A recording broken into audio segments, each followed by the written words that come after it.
Assalamualaikum warahmatullahi wabarakatuh. Perkenalkan, nama saya Ella Oktaviana, NIM 9322037719 dari kelas TBIB. Di sini, saya akan memvideokan hasil catatan belajar saya dari bab pengantar filsafat sampai bab akal dan hati pada abad pertengahan. Lalu, setelah saya memvideokan, saya akan menjelaskan secara lisan terkait aliran yang ada di dalam filsafat. Aliran yang ada di dalam filsafat seperti aliran dalam pada epistemologi, ontologi maupun aksiologi beserta cara penerapannya dalam kehidupan sehari-hari.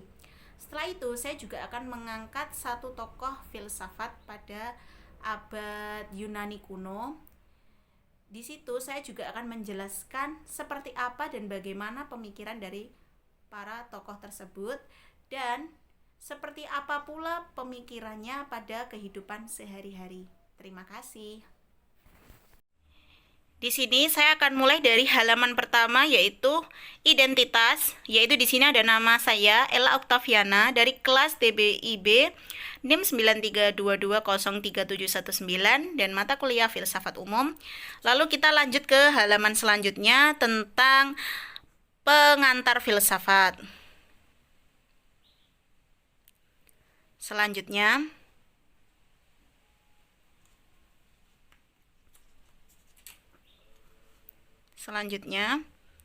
ada objek penelitian filsafat, sistematika filsafat. Nah, ini epistemologi, ontologi, dan juga aksiologi. Lalu dilanjutkan akal dan hati pada zaman Yunani kuno. Di sini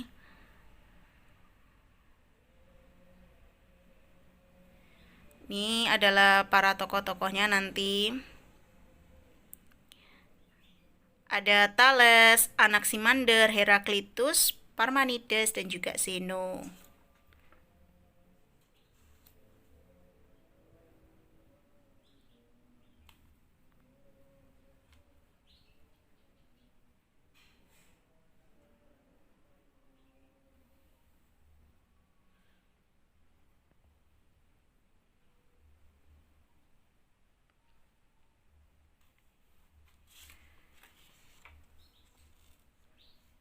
Nah, ini selanjutnya tokoh-tokohnya ada Protagoras.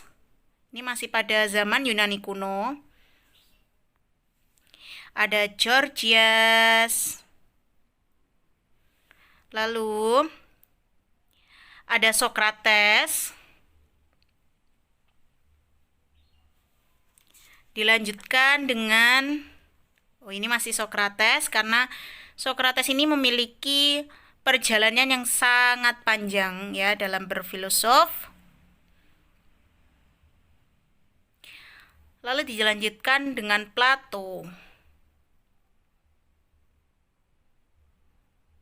Dia adalah murid dari Sokrates. Dan ada Aristoteles.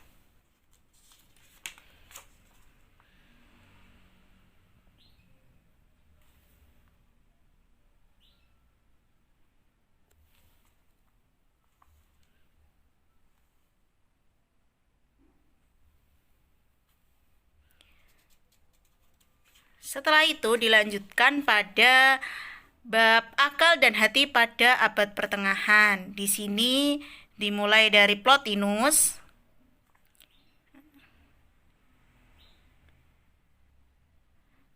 Ini adalah Plotinus tahun 204 sampai 270. Nah, ini adalah sejarahnya dari kehidupan Plotinus.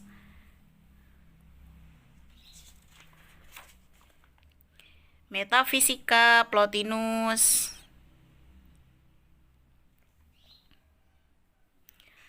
Kemudian tentang penciptaan juga ajaran Plotinus.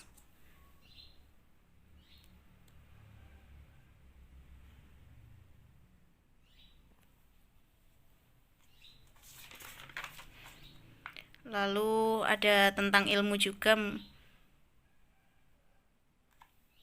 tentang jiwa, etika dan estetika Plotinus.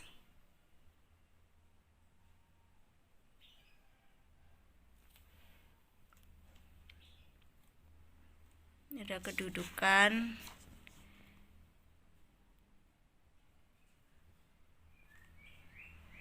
Juga ada pengikutnya, pengikut dari Plotinus. Benar-benar banyak sekali poin-poin. Langsung dilanjutkan dengan Augustinus, adalah tokoh kedua pada abad pertengahan.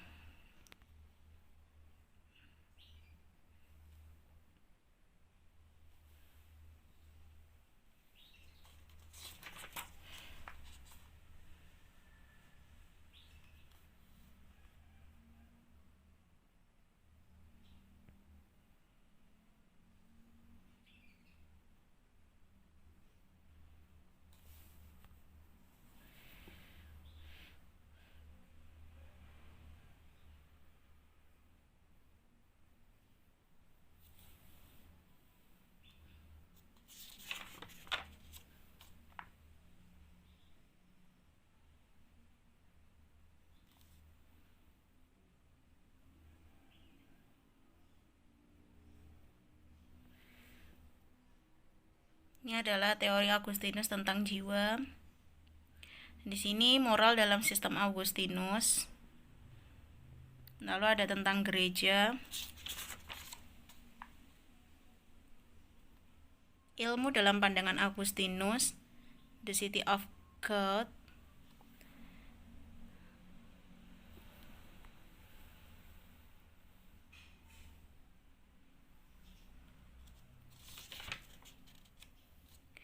lalu dilanjutkan dengan tokoh yang ketiga adalah Anselmus pada abad pertengahan. Lalu yang terakhir adalah Thomas Aquinas, yaitu tokoh terakhir pada abad pertengahan.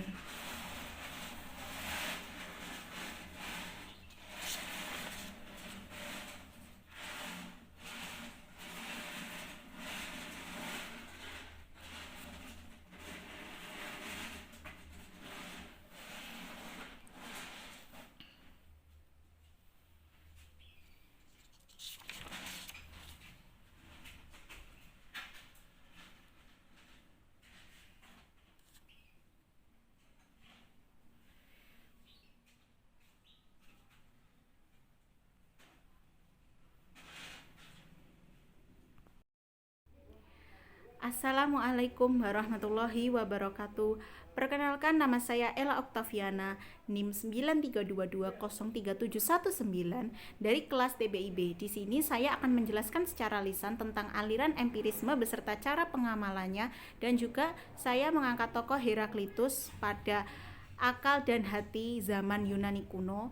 Seperti apa, bagaimana pemikiran beliau, dan berikan contoh dari pemikiran Bapak Heraklitus tersebut.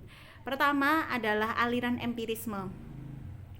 Aliran empirisme adalah aliran yang ada di dalam epistemologi. Epistemologi di sini adalah teori pengetahuan atau cara memperoleh pengetahuan. Empirisme di sini terambil dari bahasa Yunani, yaitu empirikos, yang berasal dari kata empiria yang artinya pengalaman. Menurut aliran ini, pengetahuan manusia diperoleh dari pengalaman mereka. Di dalam aliran ini, Bapak John Locke atau tokoh yang mengemukakan teori tabula rasa pada zaman modern menggambarkan manusia sebagai meja lilin. Mula-mula manusia itu kosong, belum ada isinya. Maka manusia mengisi pengetahuannya itu dengan cara memperoleh dari pengalamannya. Pengalaman dari empirisme ini dimaksudkan atau difokuskan pada pengalaman indrawinya, yang dimana manusia memperoleh pengalaman dari apa yang dia lihat, apa yang dia rasa, apa yang dia dengar, apa yang dia sentuh. Seperti itu. Contoh pengamalan dari aliran empirisme di sini adalah ketika kita disuruh ibu kita untuk mencicipi. Kita pertama atau mula-mula tidak mengetahui apakah rasa dari masakan ibu kita ini enak atau belum, kurang gula atau kurang garam. Maka untuk mengetahui atau ingin memperoleh dari keingintahuan kita tentang hal itu, kita harus mencicipinya dengan mencicipi masakan ibu kita menggunakan lidah kita. Nah, baru kita tahu dan juga memperoleh ilmu pengetahuan.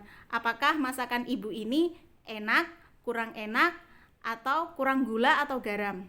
Lalu untuk orang awam mengatakan besi itu keras. Besi itu apakah bisa menghantarkan panas?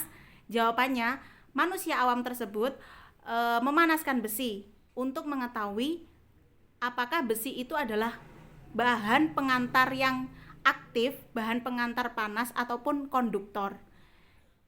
Jadi, orang awam tersebut memanaskan besi, lalu disentuhlah besi itu. Setelah disentuh, mereka merasakan panas. Jadi, manusia awam tersebut bisa mengetahui bahwa besi itu adalah salah satu alat konduktor, alat penghantar panas yang terbaik selain logam. Maka diperolehlah pengalaman itu, pengalaman tentang memanaskan besi. Lalu untuk selanjutnya adalah tokoh. Tokoh di sini yang saya ambil adalah Heraklitus, tokoh pada zaman Yunani kuno. Pemikiran dari Heraklitus adalah menjadi dasar paham relativisme pada orang sofis nantinya. Di sini Heraklitus mencetuskan kamu tidak bisa terjun ke air sungai dalam kurun waktu 2 kali, atau katakan kita tidak bisa terjun ke air sungai tersebut 2 kali karena air sungai tersebut mengalir.